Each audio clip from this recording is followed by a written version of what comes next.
Well, the conflict between India and Pakistan is rapidly escalating, but the Pakistani military saying that it's launched retaliatory strikes against India. Now, days earlier, India carried out airstrikes in Pakistan in retaliation for last month's attack on 26 tourists in Indian-controlled Kashmir.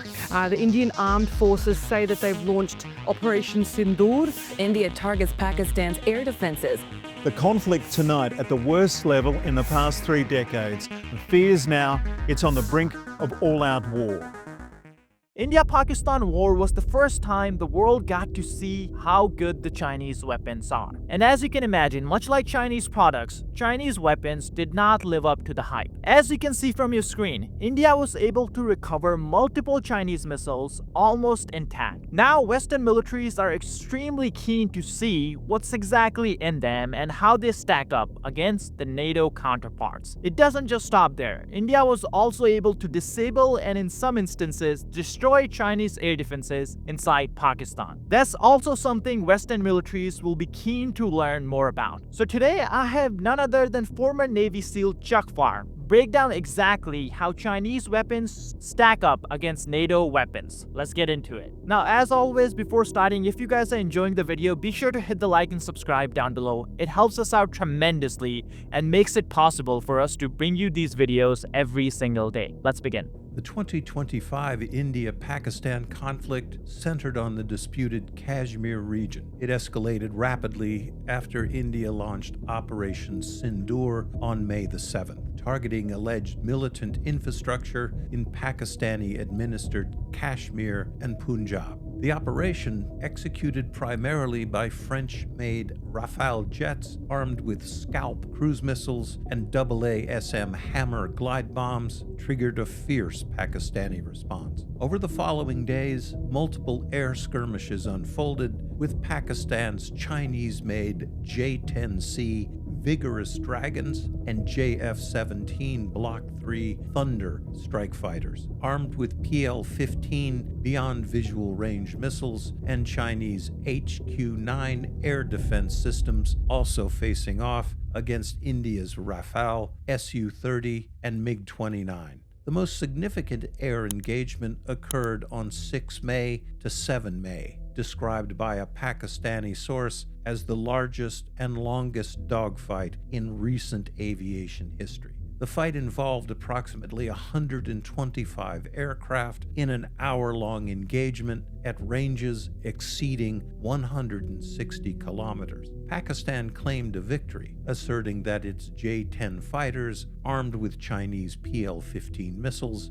downed 5 Indian jets, 3 French-made Rafales, 1 Russian Su-30, and a Russian MiG-29, as well as an Israeli-made Heron drone. U.S. officials could confirm at least 2 Indian losses, including a Rafael, while India media reported 3 crash sites in Indian-controlled Kashmir. India has not officially confirmed these losses, though the Indian Air Force stated losses are a part of combat.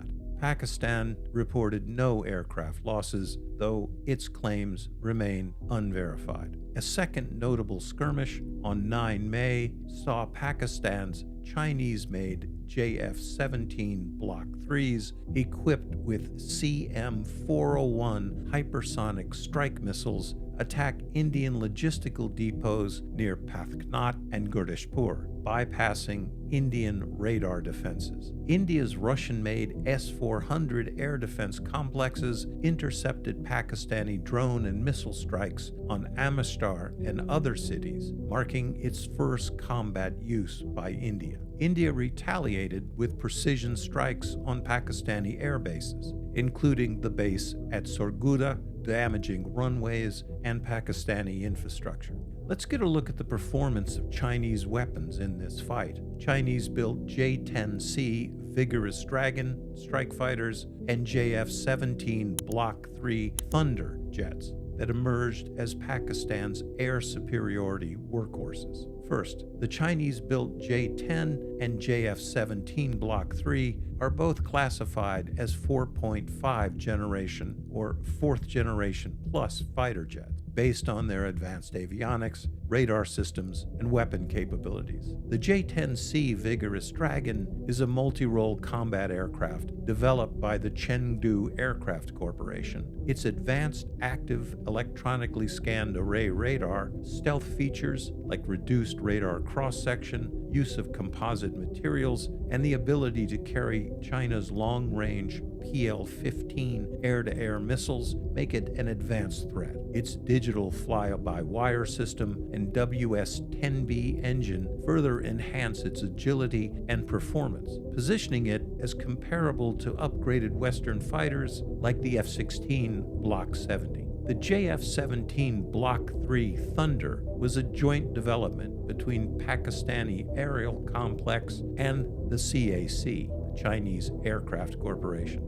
The JF-17 Block 3 is a lightweight, multi-role fighter. It's also classified as 4th plus generation, featuring a KLJ-7A ESA radar, advanced electronic warfare systems, a helmet-mounted display, and compatibility with modern missiles like China's deadly PL-15. The Thunder's design emphasizes affordability and versatility, with improvements over earlier blocks in both maneuverability and, importantly, combat range. Both aircraft incorporate technologies that bridge the gap between 4th and 5th generation fighters, like the F-16, MiG-29, and real 5th generation stealth fighters, like the F-35 and maybe even China's J-20. Chinese 4-plus generation fighters have advanced sensors and networked warfare capabilities, but they lack the full stealth characteristics of NATO's 5th generation jets. The J-10C, equipped with active electronically scanned array radars and PL-15 missiles, proved highly effective in beyond visual range engagement. Its combat debut against India marked the first confirmed kill by a Chinese-made J-10 family aircraft, downing at least one French-made Rafale, a significant propaganda win for China. The JF-17 Block 3, the Thunder, with approximately 24 units in service, showcased its versatility by delivering CM-401 hypersonic strike missiles, a first in South Asian warfare. These Pakistani aircraft outperformed India's Rafales in beyond visual range scenarios, partly due to superior missile range and networked operations with airborne early warning platforms. However, many analysts think the principal edge was tactical rather than technological. The J-10C and the JF-17 are not China's top-tier fighters and lag behind the J-20 in stealth jet compatibility. Their successes were owed much to Pakistan's tactical execution and India's operational missteps, such as overcommitting fighters into Pakistan's SAM zones or failing to counter network PL-15 missile salvos. So how did China's latest missiles actually fare in combat? The PL-15 is China's long-range beyond visual range missile with an estimated combat radius of 200-plus kilometers. This was the star of Pakistan's air-to-air arsenal. Fired from J-10C or JF-17 platforms, it reportedly outperformed India's European Meteor and India's indigenously made Astra air-to-air missile. The PL-15's hybrid guidance system combines inertial navigation, mid-course data link updates from airborne early warning platforms, and a radar seeker for terminal homing, allowed precise strike without continuous illumination by the launching aircraft. Wreckage of a Chinese PL-15E, the export variant of this missile, was recovered in Punjab and revealed its advanced design, sparking intelligence interest in India and Western capitals. Pakistan delivered China's CM-401 hypersonic missile, air-launched by JF-17s, and they demonstrated China's leap into long-range precision strike technology. This missile's ability to bypass Indian radar corridors and strike logistical targets underscored Pakistan's emerging anti-access aerial denial capability. However, the PL-15's success was not universal. Some missiles missed targets due to long-range shots with limited guidance support, and a tactic that was necessitated by both sides' reluctance to cross hostile frontiers. Pakistan's HQ-9P long-range surface-to-air missile system with a 260-kilometer range formed the backbone of its air defense network, integrated with Chinese LY-80 medium-range SAMs and Chinese-made ZDK-03 airborne early warning aircraft. It provided layered coverage over key cities and military installations. The HQ-9 missile reportedly intercepted some Indian munitions, but its performance overall was mixed. Faring better was Pakistan's Swedish-made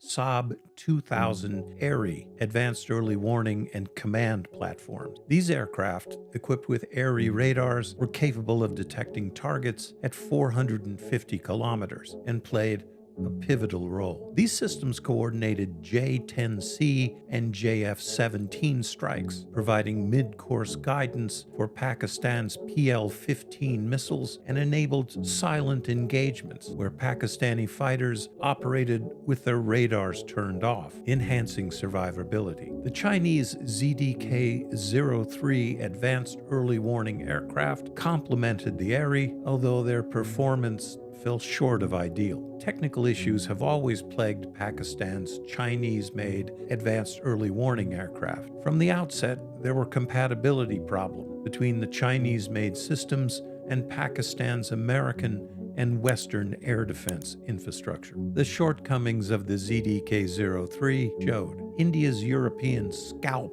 missiles were able to penetrate Pakistani defenses, striking targets in Punjab and Kashmir, exploited the vulnerabilities in Chinese radar and targeting suites. Pakistan's claims of downing 5 Indian aircraft, 3 Rafales, 1 Su-30, 1 MiG-29, and an Israeli-made Heron drone are partially corroborated by U.S.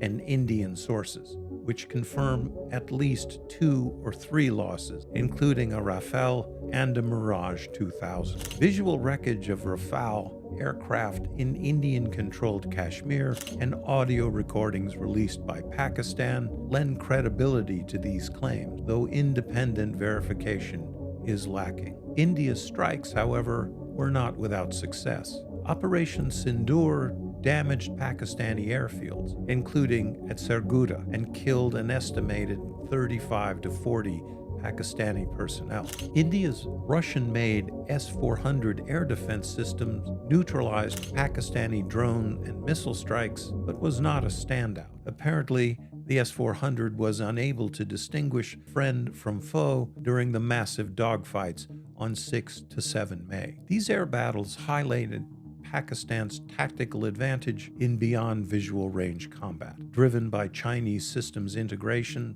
with advanced early warning and ground radars. India's losses exposed vulnerabilities in the Rafale's lack of radar stealth and India's Su-30's low readiness rate, which was only 60% in 2023. The rules of engagement may also have constrained Indian pilots, preventing preemptive strikes and amplifying Pakistani weapons' apparent effectiveness. So, how would Chinese weapons stack up against NATO opponents? Well, China's J-10C and Pakistan's JF-17 Block 3 are comparable to NATO's Eurofighter Typhoon and the F-16 Block 70-72 in avionics and radar, but the lack of stealth and sensor fusion of 5th-generation jets like the F-35 mean these aircraft are on the second shelf. China's PL-15 missile rivals NATO's AIM-120D AMRAAM and Meteor in range and guidance, with a 200-plus kilometer range, matching or exceeding the Meteor's 200 kilometers. But NATO's missiles benefit from more mature data link integration and countermeasures resistance, honed through decades of deployments and exercises. China's CM-401 hypersonic missile has no direct NATO equivalent, though the U.S. is developing hypersonic air-launched systems like the AGM-183, air-launched rapid response weapon. China's HQ-9P surface-to-air missile system is roughly analogous to Russia's S-300 or early Gen 1 Patriot variants, but lags way behind the Patriot PAC-3 or THAAD in intercepting advanced threats like hypersonic munitions. Pakistan's Chinese-made ZDK-03 advanced early warning systems had been a disappointment and were scheduled for retirement, but served during these air engagements, with the slack taken up by Saab-ARI AEW platforms. China's aerial early warning platforms are inferior to NATO's E-3 Sentry or E-7 Wedgetail, which boast longer endurance, multi-domain integration, and resilience against electronic warfare. China versus NATO. What would a hypothetical matchup look like? If Chinese-equipped forces face NATO, the outcome would likely favor the West, despite China's demonstrated prowess. Underpinning any air battle would be China's KJ-2000 airborne early warning and control aircraft, which is based on the venerable Ilyushin IL-76. Equipped with a fixed radar housing 3 ESA radars for 360-degree coverage with a detection range of about 470 kilometers, it supports command and control for air operation. But this platform has shortfalls versus U.S. AEW systems like the EC Sentry and the E-7 Wedgetail. The IL-76 is less modern, lower endurance, and efficiency compared to the E-7 Boeing 737-based platform. China's radars, while advanced, their data processing lags behind the E-3's upgraded systems or the E-7's multi-role electronically scanned array in both targeting discrimination and tracking capacity. Quantity is also a factor. Only 4 or 5 Chinese KJ-2000 are operational, limiting coverage compared to the larger U.S. AEW fleet. 4 Chinese platforms are judged insufficient to support large-scale multi-engagement air battles and would be woefully short of supporting any lengthy air campaign. The KJ-2000's radar and communication systems are also less resilient, sophisticated U.S. electronic countermeasures, like those aboard EA-6G Growlers, which can disrupt its detection and data link. There is also the combat-proven superiority of Western aircraft. NATO's F-35s, with stealth and sensor fusion, would neutralize the J-10's and JF-17's advantages in beyond visual range combat. And China's supposed 5th-generation fighters remained wholly untested in actual combat engagement. The F-35's radar and electro-optical target systems outmatched Chinese equivalent, enabling first look, first shot kill. NATO's AIM-120D and Meteor missiles paired with Link 16 data links would counter China's PL-15 salvos through superior situational awareness and countermeasures. NATO's advanced early warning platforms, particularly the E-7, provide unparalleled battlespace management, detecting threats at 550 plus kilometers and coordinating multi-domain operations. Chinese weapons and aircraft, though effective against India, would struggle against NATO's electronic warfare capabilities, especially the EA-18 Growlers jamming. NATO's ground-based radar, like the AN/TPY-2 and Aegis systems, offer unmatched tracking and intercept capabilities, rendering China's HQ-9P surface-to-air missiles less effective against stealthy or hypersonic threats. Pakistan's reliance on Chinese systems, while a leap forward, lacked the doctrinal maturity of joint operation and the experience of NATO forces. The U.S. and allies regularly conduct large-scale exercises like Red Flag that redefine tactics against near-peer threats. Pakistan's success in Kashmir relied on localized SAM dominance and surprise, tactics that would be less viable against NATO's global reach and overwhelming air superiority. The takeaway? Kashmir was a wake-up call, but NATO retains the edge. These air battles have elevated Chinese reputation as a military exporter, with the J-10, PL-15, and the CM-401 hypersonic missile proving their mettle against India's Western and Russian systems. But Pakistan's tactical successes underscore the potency of Chinese technology when paired with effective advanced early warning and innovative tactics. But is that enough? Against a Western opponent, qualitative and quantitative advantages of F-35s, advanced AEW platforms, and robust air defense radars would likely overwhelm Chinese equipment. The conflict serves as a warning to the West. Chinese weapons are closing the gap, but NATO's technological and operational superiority remains decisive for now. YouTube just dropped a mind-boggling announcement. It is paying creators $64 million per day. Why? Well, because YouTube doesn't have enough creators right now. That's why you see videos on your homepage that have less than 1,000 views, like this one. Now, of course, that doesn't mean everyone should start a channel. But if you have ever wondered about starting a YouTube channel or a faceless channel, now is the perfect time. YouTube is paying creators millions every single day, and it's pushing newer and smaller channels now more than ever. But I'm sure you have many questions on how to start and grow a channel. I get these questions in my email all the time from some of you guys. That's why we have decided to put all our YouTube advice into one training bootcamp for completely free. So if you're someone interested in starting your own YouTube channel, you can sign up for this bootcamp by clicking the link in the description or scanning the QR code on your screen. This bootcamp is like a Zoom call, so it is limited to 100 people at a time. So be sure to sign up before it gets full. Now back to the video.